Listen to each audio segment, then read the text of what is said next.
Padre, te damos gracias a pesar de que estamos en diversas partes. Si somos tus hijos, somos tu iglesia y conformamos una familia en tu nombre, bajo la sangre de tu Hijo Jesús, Padre. Entonces, gracias, Señor, por esta comunión que tenemos en tu espíritu, en tu palabra, cada quien sin duda con sus respectivas pruebas, con sus luchas, en su camino de santificación, Padre, pero siguiendo al mismo Jesucristo, teniendo la misma fe, teniendo la misma esperanza, Padre, de tus promesas. Entonces, gracias te damos por esta hermandad que tenemos en Hijo Jesús. Por Cristo Jesús oramos. Amén. Bueno, hermanitos, pues vamos a comenzar hoy con lo que anticipaba. Esta es la última sesión de nuestro tema de esta temporada, que es mentiras que los pastores dicen, ¿no? O mentiras que los pastores predican. Una vez más, y para que quede claro, no estamos echándole tierra a los pastores nada más porque sí. De hecho, creemos que la iglesia necesita pastores. Yo soy pastor y por eso podría decir, bueno, está hablando a conveniencia. No, aun si no fuera pastor, es mi convicción que tendría que buscar yo, como creyente en Jesucristo, una iglesia donde ser edificado, donde ser amonestado, donde ser instruido para mi crecimiento junto con mis hermanos, ¿ok? No que sean perfectos los pastores como todo cristiano está en un proceso de santificación, pero sí, un gran privilegio como lo es predicar y cuidar de una iglesia es también una gran responsabilidad. Podemos decir que sí, se entiende que en algún momento por falta de preparación, por falta de recursos, algunos de nuestros pastores podrían no estar haciendo su labor de la mejor manera posible. Es como ser doctor pero no tener el instrumental o ser doctor pero no tener a la mano los medicamentos necesarios. Pues sí, tu labor se va a ver un poco limitada. Y eso creemos que ha pasado con anterioridad. Nuestros pastores trataron de hacer su mejor esfuerzo y aún ahí tenían limitaciones. Entonces, errores cometidos, no con alevosía, no con ventaja, creo que deben ser dispensados. Otra cosa es errores cometidos con toda intención, ideas que se enseñen contrarias a la palabra de Dios. Eso debe ser corregido, ¿ok? Entonces, aquí la idea es que todos debemos hacernos de una especie de mentalidad bereana. Hemos puesto ese concepto a lo largo de estos miércoles. ¿De dónde viene? Pues de allá del libro de los Hechos. Cuando Pablo llega a este lugar llamado Berea, los hermanos le ponen atención, escuchan su predicación, pero van a la Biblia a confirmar si el hermano Pablo nos está diciendo la verdad, ¿no? Esa es la idea de tener una mentalidad bereana. Entonces, pensando en ello, pues hemos enumerado algunas de las enseñanzas que a veces podrían estar presentes en el ministerio de algún pastor, en su predicación, y que, aunque sean dichas con toda seguridad, pues si no están sustentadas en la palabra, no hay por qué considerarlas como autoritativas, ¿no? Voy a empezar a compartir una ventana y ahí tenemos las notas de esta noche. Esta es la idea entonces. Hemos estado hablando de las mentiras que los pastores dicen, ¿ok? Y hemos enunciado al menos 5, no es que sean las únicas, hay muchas. Usted debe tener siempre una mentalidad bereana, pero hay muchas y no queremos tampoco aquí hacer un largo estudio sobre esto. Estoy tomando las 5 principales, las más comunes, cuando el ministro dice, mira, tu trabajo secular no es tan espiritual, está mostrando una visión dualista de la vida. Cuando un pastor dice, por favor, tenga cuidado con la doctrina porque es peligrosa, puede matar tu fe.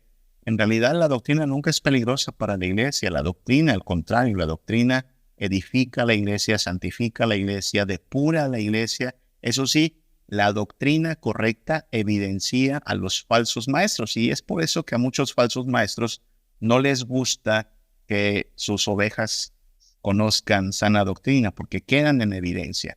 Otra mentira, una idea falsa muy difundida es que el templo es la casa de Dios.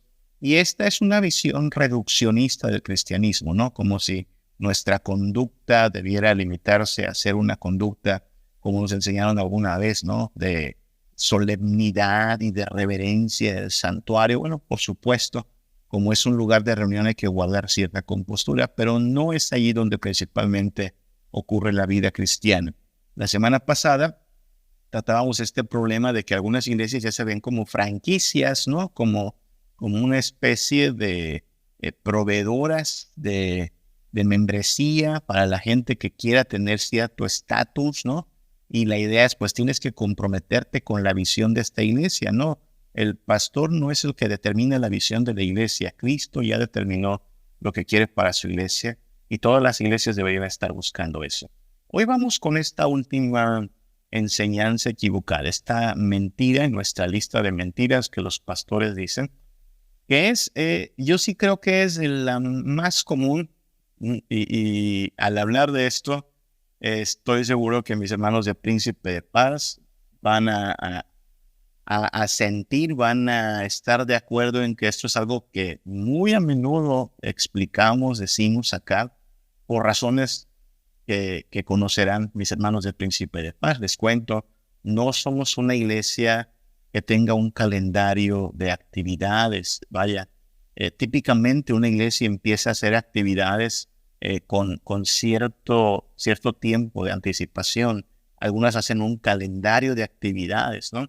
Y muchas iglesias ya tienen calendarizado, ¿no? Que en enero vamos a lo mejor a tener descansito de todo el activismo de fin de año, pero en febrero ya viene el Día de Nada, en marzo nos preparamos ya para el Día de la Familia y luego Semana Santa con sus actividades, luego abril, Día del Niño, mayo, Día de la Madre, junio, Día del Padre y luego Día del Pastor, julio, actividades para niños, y así, septiembre, fiestas patrias y octubre, algo de la Reforma, noviembre, ya sabe, muchas actividades. Bueno, solo comento como paréntesis, en la iglesia Príncipe de Paz, aquí en Mérida, hemos ido cambiando nuestro enfoque y no tenemos muchas actividades, pero muy a menudo estamos explicando por qué es así, porque quien nos viera de fuera a lo mejor diría, bueno, es que no saben hacerlas, ¿no?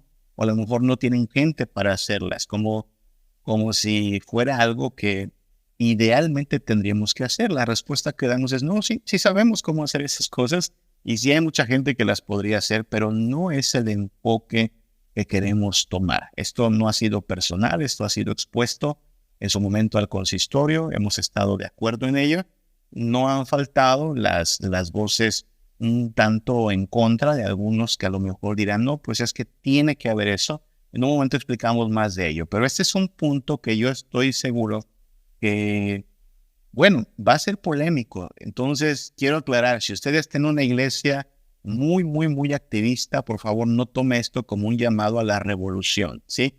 Tome esto como un llamado al autoanálisis, como a lo mejor el motivo para irse haciendo de aliados, sí también como una forma de ir justificando. Si usted dice, estas actividades no son para mi bien, porque pues no me van a dar en realidad gran edificación. Si esto le sirve como fundamento para sus convicciones, entonces tome nota. Y si algún día viene la reprensión de, oye, no te estás involucrando en las actividades, puede argumentar de esta forma, como lo vamos a hacer esta tarde, ¿ok? No le estoy llamando, insisto, a crear problemas en su iglesia. Si su iglesia tiene la palabra de Dios siendo predicada, si usted recibe los sacramentos, si es confrontado con la palabra, usted debe quedarse allí. Ahora, es un hecho que muchas veces estamos haciendo cosas que no son necesariamente importantes o obligatorias, y hacia allá va lo que esta noche estamos considerando. Comienzo por acá. En Jeremías 2:8, Dios le habla un poco fuerte, un poco duro a sus profetas, o por medio de sus profetas, perdón, al pueblo, y les reclama. Jeremías 2:8 dice, los sacerdotes no dijeron, ¿dónde está Jehová? Y los que tenían la ley no me conocieron, y los pastores se rebelaron contra mí, y los profetas profetizaron en nombre de Baal, y anduvieron tras lo que no aprovecha. Note esta especie de radiografía de lo mal que estaba el pueblo de Israel. No es que los oficiales no estaban haciendo nada, no estaban haciendo cosas, pero no las más importantes. Dice que los sacerdotes no andaban buscando a Dios, no dijeron dónde está Jehová, no le buscaron. Y los que tenían la ley no le conocieron. ¿Se da cuenta? Sacerdotes y escribas o maestros de la ley, pero lo que había era falta de conocimiento. En alguna parte de la Biblia Dios dice eso, ¿no? Mi pueblo pereció por falta de conocimiento. Si vemos la realidad, pues nos daremos cuenta que en la actualidad muchas iglesias tienen muchas cosas, tienen edificio bonito, tienen actividades organizadas, pero lo que impera es el desconocimiento. No hay conocimiento profundo de la palabra de Dios. Ha habido un descuido de esto. Luego sigue diciendo el pasaje, Jeremías 2:8, incluso los pastores se rebelaron contra mí, ojo, y los profetas profetizaron, pero en nombre de Baal. Fíjese, no solo hay un desconocimiento de la verdad, sino incluso una promoción de falsas enseñanzas contrarias a la palabra de Dios. Profetas que profetizan, pero no en nombre de Dios, sino en nombre de Baal. Pastores que en vez de ayudar al pueblo a la obediencia, ellos mismos se rebelan contra el Señor. Hoy más que nunca, hermanos, usted puede ver que las redes sociales están llenas, pero llenas de diversas enseñanzas, todas ellas que aparentemente son cristianas. La pandemia nos dejó una gran ventana para comunicarnos. Y usted sabe, el día domingo, el Facebook parece un Netflix de predicaciones. Todas las iglesias están publicando sus predicaciones, publicando sus cultos. Y uno diría, pues todos son iguales, ¿no? No es así. En muchas iglesias hay falta de conocimiento de la verdad, de la Biblia. No hay conocimiento sustancial. Y en muchas iglesias hay una falsa enseñanza más humanista, más palabra de hombres, cosas contrarias a las escrituras, pero pues se ha normalizado. Y luego sigue diciendo y cierra el pasaje, Jeremías 2:8, y anduvieron tras lo que no aprovecha. De eso. No es que se quedaron estáticos, no es que dejaron de hacer las cosas, no, anduvieron, sí, se ocuparon, pero en lo que no aprovecha. Y a esto último me referiría yo como un activismo, pero sin provecho, ¿sí? Mire cómo es la cosa, que Israel estaba en esta situación. Había falta de conocimiento, había una falsa enseñanza y había muchas cosas que hacían, pero sin provecho. Yo creo que esta es también la radiografía de la iglesia contemporánea. Y quiero aclarar, no estamos hablando de una en particular, no estamos señalando una en particular. Cualquier parecido con la realidad, bueno, eso ya cada quien tendrá que concluirlo a la luz de lo que estamos exponiendo, ¿no? Pero en general, este es el panorama del cristianismo o de lo que se llama cristianismo en la época en que nos tocó vivir. En muchos lugares puede haber un sermón, yo los he visto, usted se conecta a una de estas predicaciones de los más famosos influencers cristianos, pastores famosos, puede hablar 20 minutos sin citar un solo versículo, pero sí con un montón de ideas humanistas, de chistes bastante divertidos, anécdotas interesantes. Hay falta de conocimiento doctrinal, hay mucha enseñanza falsa, ¿sí? Y mucho activismo sin provecho. Ese es el problema. Y luego viene esta mentira, que es hacia la que queremos ir esta noche, este reclamo de algunos de los líderes o de muchos de los líderes que están bajo esta forma de ministerio, porque le llaman ministerio, ¿no? Un ministerio activista, un ministerio de agenda lleno de actividades. Pues obviamente si están montando actividades y si están montando una agenda de eventos, pues lo que quieren es que sean concurridos, ¿no? Y entonces viene el regaño. Esta es la idea, ¿no? Te estás enfriando por faltar a las actividades. No sé cuántos de ustedes han sido reprendidos, señalados, regañados por algún líder cuando usted se ausentó a una de las muchas actividades de la iglesia, ¿no? Este tipo de hermano, no le vimos, se ausentó de las actividades, muy mal, muy mal. Los cristianos están ahí en todas las actividades. ¿Alguna vez le ha pasado eso? A lo mejor en esta forma de regaños. Yo crecí con estos regaños, quiero aclarar. Yo crecí con esta forma de amonestaciones, ¿no? Que desde el púlpito nos anunciaban, ¿no? Ahí vienen los días de actividades, el jueves tenemos esto, el viernes tenemos esto, esta semana completa tenemos esto, y este es un aviso, y no faltaba el que daba los avisos así como con dedicatoria, ¿no? Para esos cristianos que nada más vienen a calentar la banca, le tocó ese tipo de regaños, cristianos que solo vienen a calentar la banca. A ver, pues es que en una banca no hay mucho que hacer. La banca es para eso, ¿no? Para llegar a sentarnos. ¿Cuál es el problema con la idea de decir vine, me senté y calenté la banca? Vaya, puse atención al sermón, puse atención a la exposición de la palabra, pero es un regaño común, ¿no? La idea detrás de esto es, usted no solo tiene que venir y sentarse, tiene que estar activo, ¿no? Activo.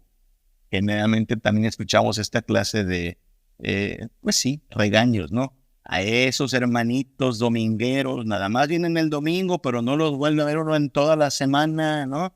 El lunes de oración no están, el martes de discipulado no están, el miércoles de jóvenes no llegan, el jueves de estudio tampoco se aparecen, nada más el domingo, hermanitos domingueros, ¿no? ¿Le ha tocado esa clase de regaños? O esos hermanos que no apoyan, no quieren servir, tenemos actividades, pero no apoyan. Esa frase de apoyo, que también va del lado de la idea de compromiso, hermano, no se está comprometiendo, ¿no? Mucho ojo, porque esta clase de regaños, aunque suenan como, ay, sí, muy espirituales, ¿no? Y a muchos les han llevado a pensar que efectivamente, si están involucrados en todo el activismo de la iglesia, eso es básicamente ser cristianos. Entonces, lo que estamos diciendo es todo lo contrario. La iglesia no se supone que viva para el activismo. La iglesia no se supone que tenga un calendario de actividades por medio de las cuales mida la espiritualidad de sus miembros. ¿Qué está mal con esta perspectiva? La idea de que alguien nos diga, oye, tenemos actividades toda la semana y en todas las actividades deberías estar tú presente porque de esta manera manifiestas tu compromiso, tu consagración, tu espiritualidad. Y si faltas, como que nada más eres un calientabancas, como que nada más eres dominguero, como que tú no estás comprometido con la iglesia. ¿Qué está mal con esta perspectiva? Bueno, hay muchas cosas que podría decir, pero las vamos a ir enunciando una por una, ¿sí? Primero que nada, esta perspectiva gira en torno a algo que ya hemos anunciado otras veces como templocentrismo, ¿sí? O sea, de alguna forma, en algún punto de la historia, la iglesia llegó a tener templos. No siempre tuvo templos. Si usted ve un libro como el libro de los Hechos, se va a dar cuenta que la iglesia no tenía templos. No dice, y Pablo fue y anduvo edificando templos, ¿no? O compraron terrenos y edificaron templos. La iglesia no tuvo templos al principio. Fue cuando dejaron de ser perseguidos que, bueno, los cristianos construyeron las primeras catedrales, las primeras construcciones o edificaciones, que hasta el día de hoy siguen ahí, muchas de ellas en pie, ¿no? Pero la iglesia no tuvo templos al principio. No estoy diciendo que esté mal tener un templo puede ayudar mucho porque, pues, esta es donde nos reunimos, ¿no? Es donde el domingo nos cubrimos del sol. Algunos hasta tienen la bendición, de tener templos muy bonitos y muy cómodos, ¿no? Perfecto, eso no está mal, no estamos aquí criticando nada de eso. Pero la idea de que la vida cristiana debe ser principalmente nuestra presencia en el templo, eso es lo que está mal. Y eso es lo que llamaríamos templocentrismo, ¿sí? ¿Qué dice la Biblia? Muchas cosas podríamos citar, pero me parece que un pasaje muy útil de aquí es Deuteronomio 6, del 6 al 9. Estas palabras que yo te mando hoy estarán sobre tu corazón, las repetirás a tus hijos y hablarás de ellas estando en tu casa y andando por el camino y al acostarte y cuando te levantes. Note que Dios está hablando de la vida cotidiana de una familia. Los papás tienen el deber de discipular a sus hijos, de criarlos en el temor de Dios, y esto ocurre en la casa o en el camino, desde que se acuestan o cuando se levanten, vaya en todos los entornos de su vida, ¿ok? Israel no tenía un templo. Bueno, no tenía un templo como nosotros tenemos templos. Claro, tenían un tabernáculo y tenían un templo, pero hay que aclarar, el templo de Israel no era un lugar de reunión como los nuestros, no era un lugar con salones, no era un lugar donde había bancas y se sentaba la gente a escuchar un sermón, no, era un lugar de sacrificios. De hecho, era un lugar pequeñito, ¿sí? Cualquier catedral de nuestros días es más grande que el templo de Israel. Entonces no había tal cosa como el templocentrismo, no había actividades para el pueblo en forma no sé, experiencias de consumo, ¿no? No es que la gente llegaba y participaba de actividades, ¿no? Israel no hacía campamentos, Israel no hacía semanas de oración o noches de alabanza como nosotros las concebimos. Israel vivía su cotidianidad obedeciendo a Dios en santidad. Y sí había fiestas solemnes, pero estas pues, tenían sus respectivos momentos en el calendario. Pero aquí el énfasis de Deuteronomio 6, del 6 al 9 es tu vida de piedad ocurre en tu casa, en el camino, y tiene que estar manifestada en que la ley de Dios está en tu mano, dice, las atarás como si era en tu mano y estarán como frontales entre tus ojos, aquí, en tu mente, ¿no? Así es que la forma en que actúas y la forma en que piensas debe ser gobernada por Dios. Por eso no necesitas un templo. Tú puedes ser cristiano sin estar en el templo toda la semana. Tú puedes ser cristiano sin estar en el templo todos los días de la semana. No tomen esto, por favor, como una excusa para no congregarse el domingo. Lo que estoy diciendo es, congregarse el domingo sí es normativo. La Biblia dice que no dejemos de congregarnos como algunos tienen por costumbre. Pero creo que podemos seguir el mismo patrón de Israel. 6 días trabajarás y harás toda tu obra, mas el séptimo día es de reposo. Bajo ese entendimiento, nuestros hermanos del pasado entendieron, bueno, como cristianos haremos lo mismo. Trabajaremos de lunes a sábado y el domingo es día de congregar. Se acabó. Entonces, ojo, no estoy diciendo que no nos congreguemos, pero sí estoy diciendo que una vez que nos congregamos, no es necesario que nos pasemos toda la semana en el templo, porque la vida cristiana ocurre más allá de las paredes del mismo, del templo. Algo más que está equivocado con esta idea de que hey, tienes que estar en las actividades porque si no, no te ves comprometido, ¿ven? Eres solo un dominguero que calienta las bancas. Bueno, precisamente lo equivocado es que se toma esto, el activismo, la participación en las actividades, como una medida de tu consagración, ¿no? De manera que la persona que está en todas las actividades, ¿no? Que es el arroz de todos los moles, está muy consagrado. Fíjese qué interesante. Si una hermana está en el coro de la iglesia, si está en el comité pro templo, si es maestra de niños, si está en la femenil, si está en cualquier otro ministerio de misericordia, ¡ay, qué consagrada está! Y si alguien, por el contrario, por diversos motivos, quizá trabajo, quizá el tiempo no le alcanza, bueno, solo alcanza a congregarse dominicalmente, está aprendiendo, está tratando de santificarse, pero no alcanza a llegar a todos los eventos. No, aún así le falta compromiso, no está consagrado. ¿Y cuál es el problema con esto? De entrada, le voy a decir cuál es el problema. Usted puede estar en todas las actividades de la iglesia y aún así no ser cristiano. La Biblia nos habla de eso. La Biblia le dice a las hermanas que deben ser maestras del bien, que deben por su conducta mostrarle a sus maridos que son cristianas. Yo a veces hago ese desafío, ¿no? A ver, hermanas, porque a veces me topo con hermanas que como que me presumen, ¿no? Yo todos los días estoy en las actividades del templo y no he faltado y conferencias, semana del hogar, semana de oración y esto y aquello. Y a veces le digo, y si le preguntamos a su esposo, ¿cómo es usted como cristiana en casa? ¿Qué me diría su esposo, no? Sin afán de verdad de ser controvertido, pero sí es posible que alguien esté activo en el gran número de eventos y actividades de la iglesia y aún así no estar llevando una verdadera vida cristiana, ¿no?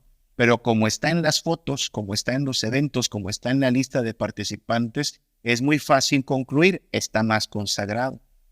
Les habla a alguien, como lo he testificado en muchas ocasiones, que participó en cuanto ministerio había en la iglesia, hermanos. Yo estaba en el ministerio de música, en el ministerio de jóvenes, en el ministerio de enseñanza, en las clases, siempre allí. Y no era cristiano, no era en realidad creyente en Jesucristo. No es la medida de consagración. Miren lo que dice Gálatas 5, 22 al 23.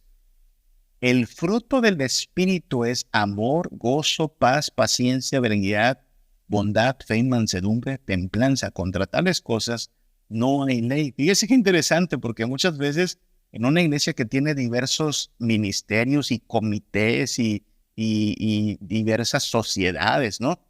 Lo que menos hay es gozo y paz. Uno se encuentra con que están peleándose los jóvenes contra la femenil contra escuela dominical contra los del coro.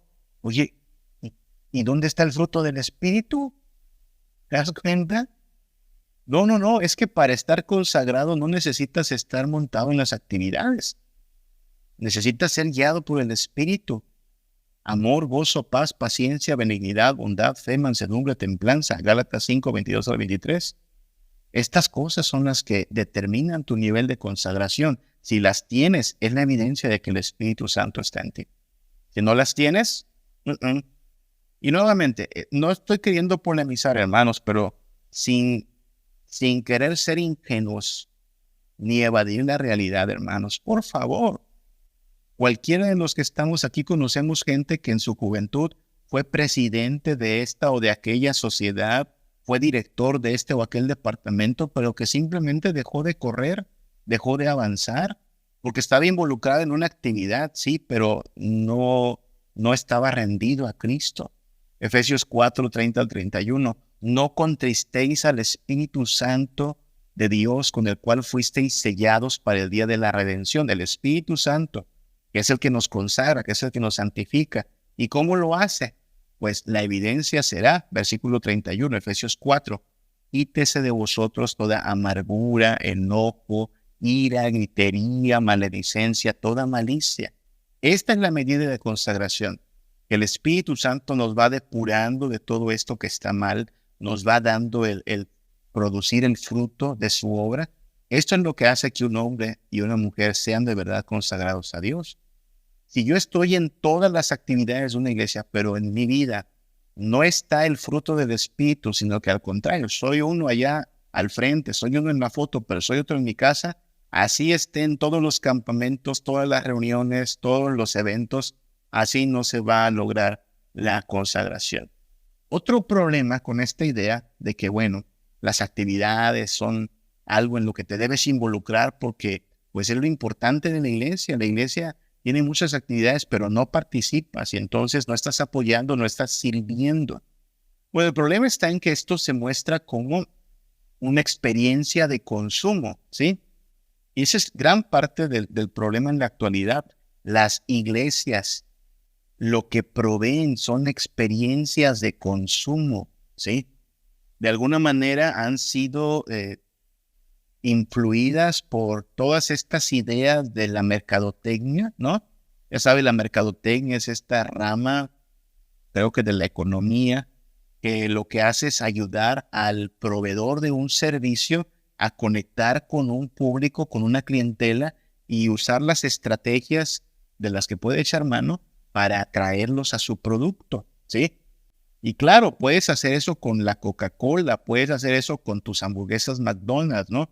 Creas una estrategia mercadotécnica. ¿Cómo le hago para que la gente tome Coca-Cola? Pues hago que todo parezca que tiene que ver con la familia, porque eso hace Coca-Cola, no sé si se ha dado cuenta. En los comerciales de Coca-Cola ponen siempre una familia y una experiencia familiar. Entonces la gente relaciona eso y dice, momentos familiares.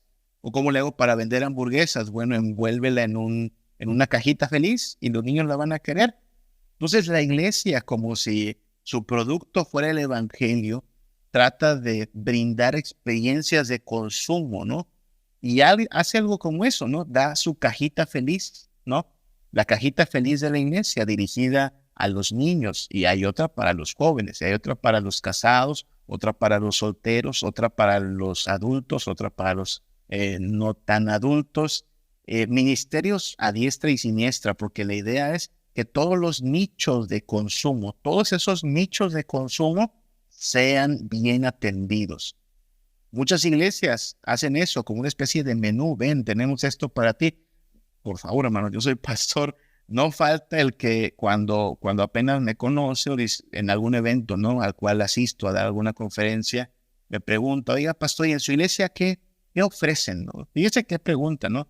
¿Qué ofrecen en su iglesia? La pregunta va por ese camino. Está preguntándome qué menú de oportunidades, qué menú de experiencias me tiene, ¿no? Y bueno, otra vez hablando de Príncipe de Paz, la iglesia desde donde estamos hoy reuniéndonos y a la cual son bienvenidos todos los que están conectándose a otros lugares. Perdón, pero a lo mejor le vamos a decepcionar. Si alguien está buscando una experiencia de consumo, algo así como, a ver, ¿qué actividades hay? Híjoles, no tenemos muchas, ¿eh? Nos congregamos domingo 2 veces, 11 de la mañana, 6 de la tarde. Tenemos estudios como este en línea. De vez en cuando algún evento, pero en realidad no hay actividades. No queremos generar experiencias de consumo, ¿sí? La iglesia no es eso. La iglesia no se supone que debe mantener interesados a los espectadores, porque eso es algo, no somos espectadores, es decir, espectador soy en el cine, espectador soy en el teatro, espectador soy en el circo, llego y digo, entreténganme, ¿no? Denme algo que me guste, que me entretenga, y a veces hasta en ello va esta transacción, ¿no? Si estuvo bueno el show, si me entretienen, ahí va, ¿no? Pago mi entrada. Si no, voy a buscar otra iglesia que sí me guste, porque generalmente es el factor, hablo de las ciudades, ¿no? En esta ciudad, ¿sabe cuántas iglesias hay para escoger, para congregarse? Muchísimas, muchísimas. Y entonces, pues todas, como decíamos la vez pasada, compiten como una especie de franquicia, ¿no? Yo ofrezco esto y esto y esto. Entonces, no sé si se ha dado cuenta, pero en muchas iglesias no está en realidad llegando gente incrédula, sino gente, pues, que buscó otra experiencia de consumo y llegó a una donde le interesó tantito. Cuando le deje de interesar esa experiencia de consumo, porque creo yo que uno se harta siempre de comer pizza, que uno se harta siempre de comer la misma hamburguesa, pues buscará otra experiencia de consumo. Eso es lo triste, la triste realidad. Ahora, eso me ayuda a mí y me alienta mucho, en verdad, cuando alguien viene a la iglesia en que no tenemos actividades y persevera en asistir y se mantiene ahí. Yo sé que solo es por una cosa, por el Espíritu Santo, porque no es por nuestras actividades, no le dimos nada. No le generamos un menú de actividades para que se mantenga. ¿Quién hace eso posible? El pastor, ¿no? No es muy carismático que digamos, ¿no? Las actividades, no están allí en el calendario. El Espíritu Santo. Y eso es lo que tenemos que considerar. Mire, me encontré con este pasaje que me parece muy representativo de la condición de la iglesia en la actualidad. Esto es Ezequiel 33, del 30 al 32. Voy a citar la Nueva Biblia Viva, aunque usted puede leer su Reina Valera o su NBI, pero me parece que es muy, muy clara la forma en que lo dice esta traducción. Ezequiel 33, del 30 al 32, le dice Dios a su profeta, ve y háblales, pero luego le aclara, ellos dicen, miren lo que dicen, el pueblo, vengan, tengamos un poco de diversión, vayamos, para que Él nos cuente lo que el Señor mismo quiere comunicarnos. Así, dice Dios, así que vienen como si fueran sinceros y se sientan ante ti a escucharte. Pero ellos no tienen ninguna intención de hacer lo que yo les diga. Mire eso, ¿no? Están buscando diversión. Dicen, vamos a divertirnos tantito. Vamos a entretenernos tantito. A ver qué dice Dios. Y vienen, dice Dios. Parecen sinceros, se sientan a escucharte, pero ojo, no tienen ninguna intención de hacer lo que yo les diga.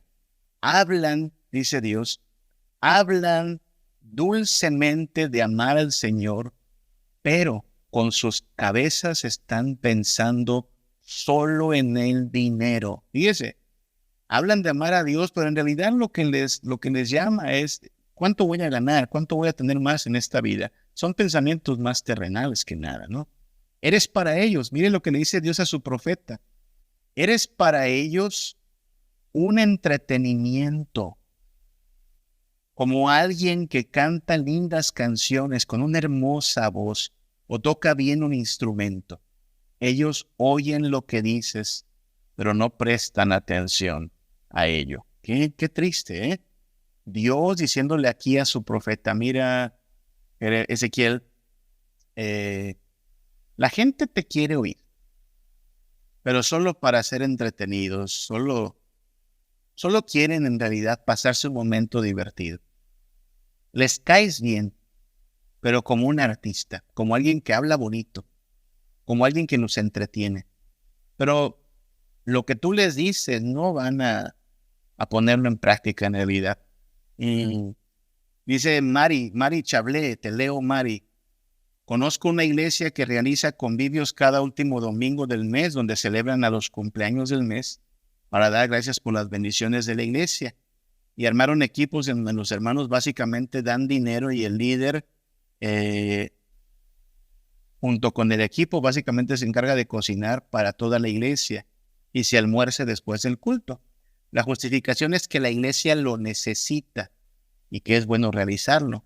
Lo que yo veo es una estrategia para mantener a las personas. Ay. Pues, ¿qué te digo, Mari?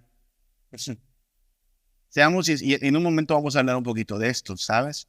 Pero seamos sinceros, si a mí me invitas a una fiestecita, yo voy. Y creo que no hay nadie a quien le invites a una fiestecita donde vaya a haber pastel y coca y si hay carnita asada mejor, que vaya a rechazar la invitación, ¿no? De por sí nos gusta mucho la fiesta como humanos, al menos aquí en México. Y ese es el problema del activismo, que yo no necesito ser cristiano para estar en estas cosas, pero crea esta falsa expectativa, no sé si ingenua, pero sí falsa, de decir, vino y se acercó, ya está acercándose a Dios. No, se acercó a la carnita asada, se acercó por el pastel, y eso está bien. Si fuésemos sinceros y dijéramos, solo queríamos eso, ok, pero si pretendemos que de allí va a saltar a creer en el evangelio, creo que es tanto ingenuo como también esperar demasiado de la comida, ¿no? Insisto, la comida es rica, a quien le dan pan que llore, ¿no? Pero no va por ahí la cosa. Pero sí, muy bien, es una experiencia de consumo, ¿sí? Y la idea está en que muchas iglesias han caído en la trampa de pensar, sí, es que hay que traer a la gente de alguna forma, porque pues la Biblia les parece aburrida, el Evangelio les parece aburrido. No, por favor, pastor, no vaya a predicar usted sus sermones de siempre, algo más entretenido, ¿no? Es más, a lo mejor hasta tenemos que traer a alguien que motive más, ¿no? Y eso, sí, lo que dice mi hermano Ges también, o hermanita, discúlpame, no ubico el nombre, pero dice, como ya se decía en sesiones pasadas, ¿no? Para la foto, para el evento. Sí, es correcto. Entendemos de lo que estamos hablando, ¿verdad? Y seamos francos, tenemos mucho de eso en la iglesia. Tenemos mucho de eso. Es más, gran parte de la agenda de la iglesia, gran parte de los recursos de la iglesia se van en esas cosas. Quiero aclarar, solo para aclarar, porque acaba Mariel de compartirnos esto de los cumpleaños. No estamos en contra de celebrar cumpleaños, ¿eh?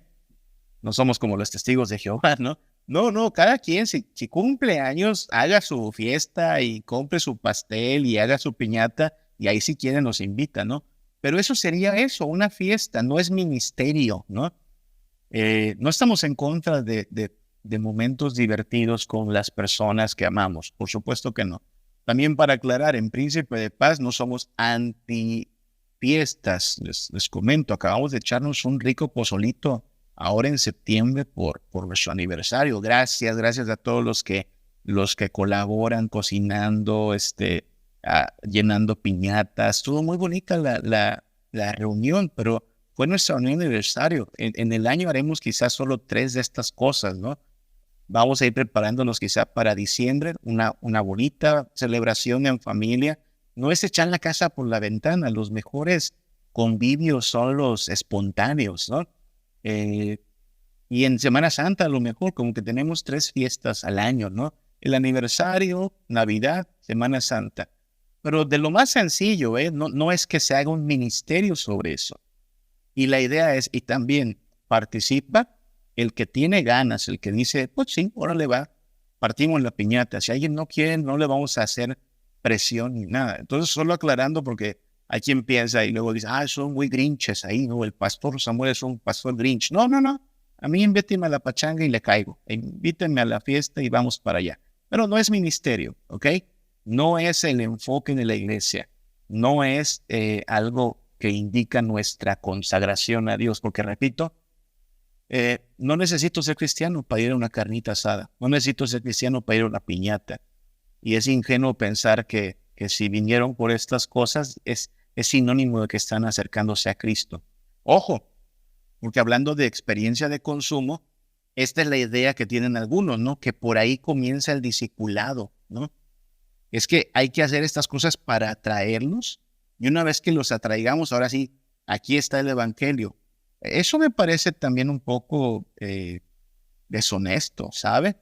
Me parece que es el equivalente a lo que hacen los bancos cuando ponen a una persona a hacer llamadas. Hola, señor, buenas tardes, ¿cómo está? Pero yo sé lo que van a hacer, me quieren vender un servicio, ¿no? Su buen trato, su generosidad conlleva el que quieren que yo compre su servicio, ¿no? Me parece deshonesto tratar de usar como un anzuelo para que la gente venga y luego decirle, ¿sabes qué? Se trataba de que tú escuches esta palabra. No, mejor seamos sinceros. Seamos sinceros. La Biblia es clara cuando dice en Romanos 10:17, la fe viene por el oír y el oír por la palabra de Dios. Esto es algo que está en muchos lugares poniéndose de moda de un tiempo acá, ¿no? La idea de que, mira, tú no le puedes presentar a Dios a la gente así como así. Tienes que crear como confianza, ¿no? Invitarles el cafecito, la carnita asada, jugar fútbol. Ya cuando te lo ganes, le presentas a Cristo. Hermanos, eso es pues falso y contrario a lo que la Biblia dice, al menos como expectativa. Porque mire, supongamos, presentar el Evangelio de por sí va a ser un momento de confrontación. Cuando usted presente el Evangelio a alguien, básicamente lo que le va a decir es, mira, tu vida no tiene sentido sin Cristo. Tú eres un pecador que ha echado a perder su vida. Y a menos que te arrepientas, tú estás en problemas, tú vas camino a la perdición. Pero Cristo toma tu lugar para que tú no vayas a condenación. Tú tienes que creer en Él y rendirte ante Él como tu Señor. Ese es un momento incómodo, porque confronta con el pecado, porque nos muestra que Cristo es lo único que nos puede salvar.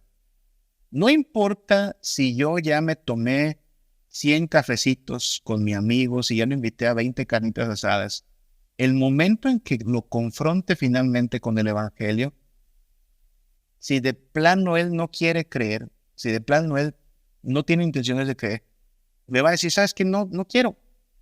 Y a lo mejor ya no me va a aceptar otra invitación a una carnita asada. O sea, lo que estoy diciendo es, no hay manera de suavizar lo que la Biblia dice que es básicamente eso, una confrontación con nuestro pecado y un mostrar a Cristo como lo único que nos puede rescatar. Por eso le digo que es un poco ingenuo o un tanto ingenuo esperar que, bueno, vamos como que preparando el terreno, ¿no? Como que facilitando la cosa para que el Evangelio no caiga de sopetón. ¿De qué hablas, hermano?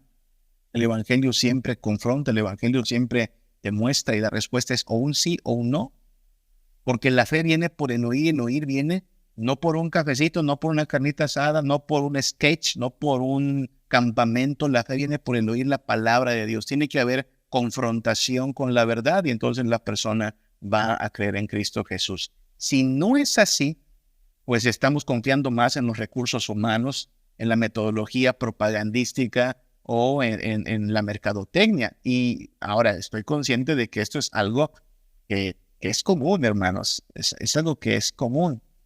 Efectivamente, hermano Unervi, sí. Tiene que haber predicación. Y claro, la predicación va a herir puntos sensibles de nuestro ego. A nadie le gusta que le digan, ¿sabes qué? No eres nadie sin Cristo, has echado a perder tu vida. Pero es esa confrontación la que por el Espíritu Santo va a desbaratar cualquier presunción, cualquier justicia que según el profeta es trapo de inmundicia y nos va a llevar a Cristo, ¿sí? Ese momento no puede ser artificial, ese momento solo lo hace el Espíritu Santo y lo hace por medio de la palabra. Entonces, pues de ahí que no podemos estar confiando en metodologías de fabricación humana. Parte también del problema con esta idea es que muchas veces es justificado como si se tratara de un mecanismo de unidad, ¿sí? O sea, como dice Mari, ¿no? Es que en esta iglesia, ¿no? Del primo de un amigo, pues dicen que necesitamos esto, ¿no? O sea, nos hace falta esto para mantenernos unidos. Yo diría, caramba, tan frágil es la unidad de la iglesia que hay que estarla manteniendo por estos métodos. Perdón, pero sería como el equivalente a que aquí una esposa dijera que pues se está enfriando su relación porque últimamente su esposo no le ha llevado flores, ¿no? Dices, bueno, claro, por favor, llévele flores a su esposa, pero la relación no depende de un ramo de flores, ¿no? La relación es algo más fuerte, más solemne que eso. ¿Cuánto más la iglesia? La iglesia no se sostiene por métodos artificiales. A la iglesia la sostiene Cristo, su Espíritu, su palabra. Pensar que si no hacemos estas actividades, estas cositas, la iglesia pierde su unidad es pensar demasiado, pues de una manera demasiado débil, ¿no? Menospreciando a la iglesia en sí. ¿Por qué razón? Bueno, la Biblia establece que la iglesia ya está unida, ¿sí?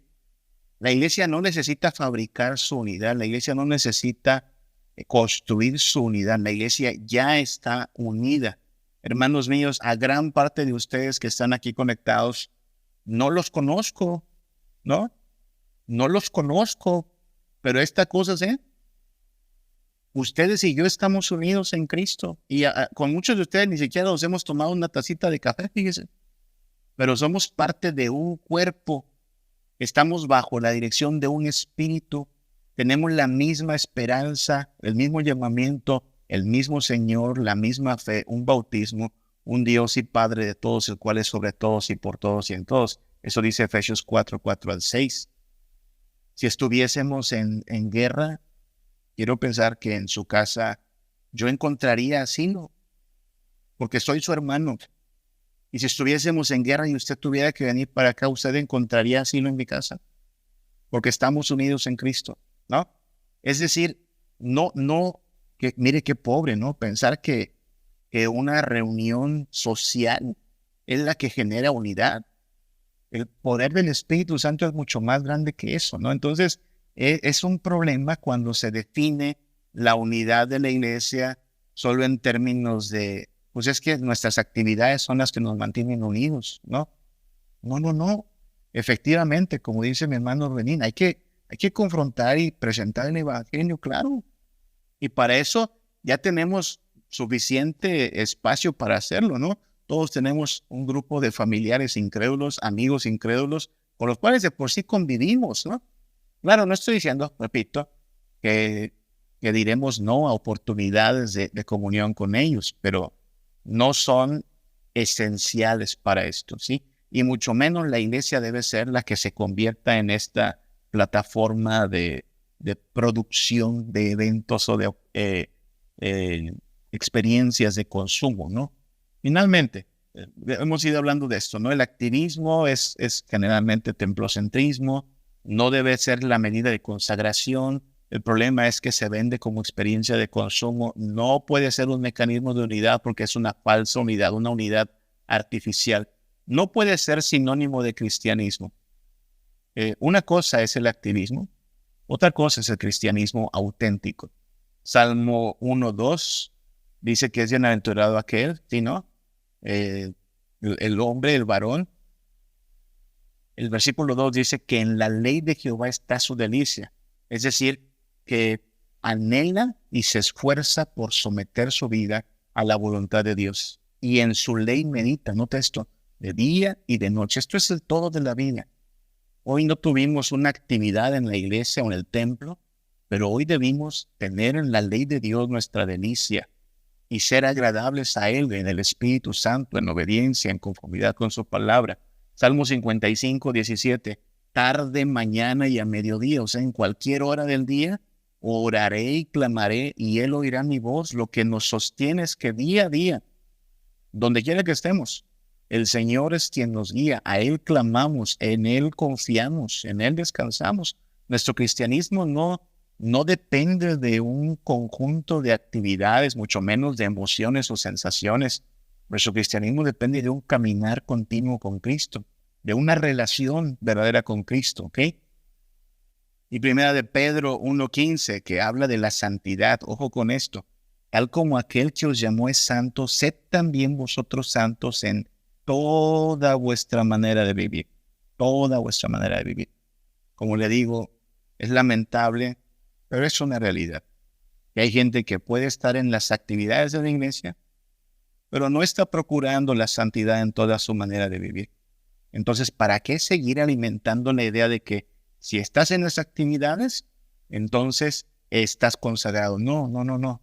De hecho, eso es algo que en Príncipe de Paz, mis hermanitos de Príncipe de Paz no me dejarán mentir, lo decimos al revés, ¿verdad?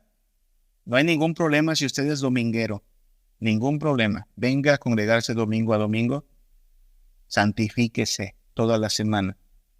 No hay ningún problema en que usted el domingo se congregue, siempre y cuando en la semana se santifique. La medida de la vida cristiana es la santificación, no la palomita en las actividades. Sé que lo que decimos puede ser polémico, repito, no le estoy llamando a ser un revolucionario en su iglesia, pero creo que no falto a la verdad cuando digo que muchas iglesias se han montado en un activismo como si fuera la medida de su vida, como si fuera la medida de su éxito. Y creo que la Escritura nos muestra de muchas formas que no va por ahí la cosa. Eso es lo que decimos en la iglesia y lo comparto así. Realmente lo decimos aquí en esta iglesia. Enseñamos y creemos que la marca distintiva de una iglesia es la perseverancia en santidad. De nada sirve la variedad de programas, la sofisticación de los recursos, el impacto en las redes, la concurrencia a los eventos, el profesionalismo del staff. Santidad. Esa es la marca distintiva del rebaño de Cristo y esa es la meta en la que queremos perseverar. No seremos evaluados por qué tan exitosas fueron nuestras actividades. Seremos evaluados por si permanecimos o no en la santidad. Por eso como iglesia tenemos mucho que hacer. He ahí entonces la idea, hermanos, que el Señor nos ayude a evaluarnos, a ser bereanos, a analizarlo todo a la luz de su palabra. Vamos a orar, ¿sí? Padre Santo, te damos gracias por amarnos, por habernos elegido para conformar tu pueblo, Padre. Y tu pueblo, Señor, debe ser distinguido porque es diferente al mundo, Padre. Líbranos de mirar la vida cristiana como una experiencia de consumo. Líbranos de demandar a nuestros pastores y a nuestra iglesia entretenimiento, diversión o cualquier cosa solo como si fuésemos una clientela a la que deben de satisfacernos, Señor. Lo que somos es un rebaño que necesita ser edificado, amonestado, instruido, corregido, siempre con tu palabra, Padre. Danos un corazón dispuesto a obedecerte y este anhelo de ser cristianos y santos en toda nuestra manera de vivir, Padre. Concédenos tener este celo, este cuidado de que todo lo que oigamos y lo que nosotros mismos creamos lo llevemos cautivo a tu palabra, Padre, para que impere tu verdad y para que tengamos un fundamento sólido de fe y de conducta. Te lo pedimos en el nombre de Cristo Jesús. Amén. Danos, Dios, un entendimiento vivo de Jesús, de la riqueza de su gloria y la cruz y ilumina nuestros ojos, trae tu luz.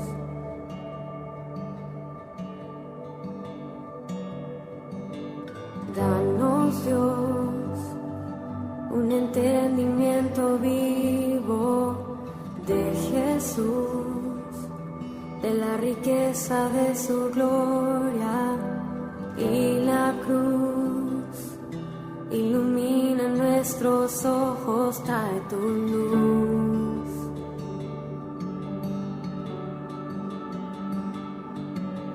Muestra esos ojos hoy brillando como fuego y su rostro como el sol resplandeciendo, la belleza incomparable de Jesús, el día